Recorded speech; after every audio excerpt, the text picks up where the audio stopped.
What's up, guys? Today we're talking about speed.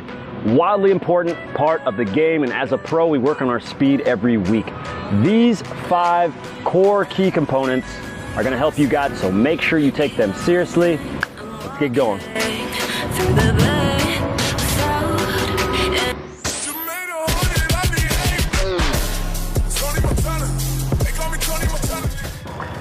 Guys, the only real way to improve your speed is to be faster than everyone at everything.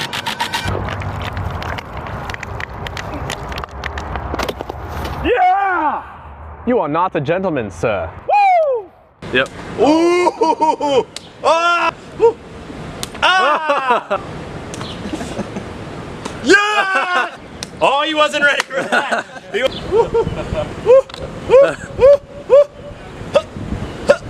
Oh, one-handed. Left-handed.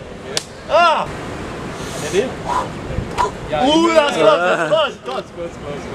Yeah. Ah, come on! Champion! Alright guys, plyometrics, which is essentially jump training. These are exercises that are going to teach your muscles to put out maximum force in a small amount of time, with the goal of increasing power, speed, and explosiveness. We're going to keep things as simple as possible. So you see B in the first example, jumping out at a slight angle, alternating feet, and really pushing off as soon as he hits the ground. You can do these one-legged as well. Notice that I still pump my arms as I hop. As I get to the end, I go back to the bounce for a few steps and then sprint out a little and bring it to the other side.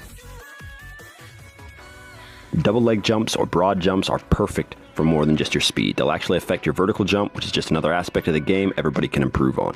Start with both legs just a little more than hip distance apart and bend and look to jump as far forward as you possibly can. Get set for a second and go again. These are the type of movements that a lot of players miss out on because they seem unimportant or too easy, but with repeated work, they'll leave you with much more power and explosiveness in your sprint. You have to work on your explosive movement if you want to get faster, so we get things kicked off with these over-the-ball jumps because it's one of our most taxing movements. You're aiming for a balance between speed and a good-sized vertical jump. The second you hit the ground, you explode back up and over. These are an excellent way to work on driving through the ground with your leg in order to truly push off. Stand with both legs pushing the wall and start with one leg up at a 90-degree angle. Drive your standing leg forward and up. Once you've got a good rhythm, you can increase the speed and work on pushing even harder each time. Next up are box jumps. Remember, explosive work is the section where we'll work the hardest, and it's the beginning because we need to be fresh, so push yourself. We'll be alternating feet. Start with your foot on a box or small ledge and drive up and extend. You'll land on the other foot and go straight into pushing up from there. What this is doing is creating more strength in your drive, and that will equate to a faster sprint. Squat jumps are classic for our explosive movement and leg strength, so they are not to be missed. You may remember earlier how we modified these by adding twists, which of course can be done by exploding and turning in midair and then turning back the other way. You will definitely start to feel these, so do your best to get through all of the reps with proper form.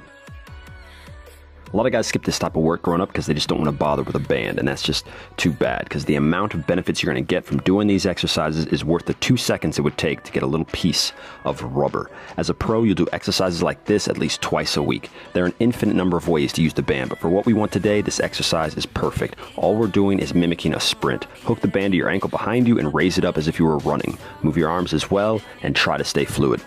Even easier to get a hold of is this type of band. Just put it around your ankles and basically go for the same thing. You can alternate legs, driving your leg up and then repeating on the other side. The key is to get resistance with the sprinting motion, which will make you much faster. This movement is going to strengthen and stabilize your legs. We're doing these without weight, and that's more than fine for today. We're going to be in the gym soon, so you don't have to worry about all that, but we'll place one foot on a bench or ledge and lower straight down. Try to minimize the wobble and don't let that front knee get out in front of that ankle.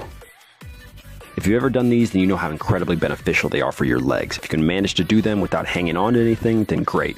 But it's not a problem to lightly hold on to something at first to keep your balance. Go as low as you can while keeping your front leg as straight as you can. If you're not ready for that yet, just go as low as possible while staying steady and increase the reps just a little bit.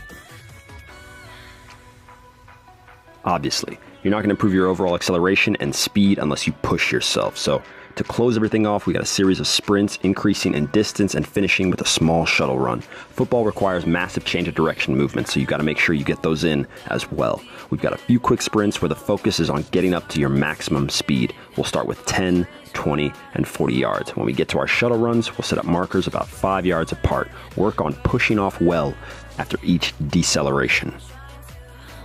Guys, these drills will benefit you in more ways than one, so if you can get through them, do it. If you can't, take breaks, do what you got to do, but make sure to get in the habit of doing something every day that'll make you a better player. Like, comment, and you better subscribe. Peace.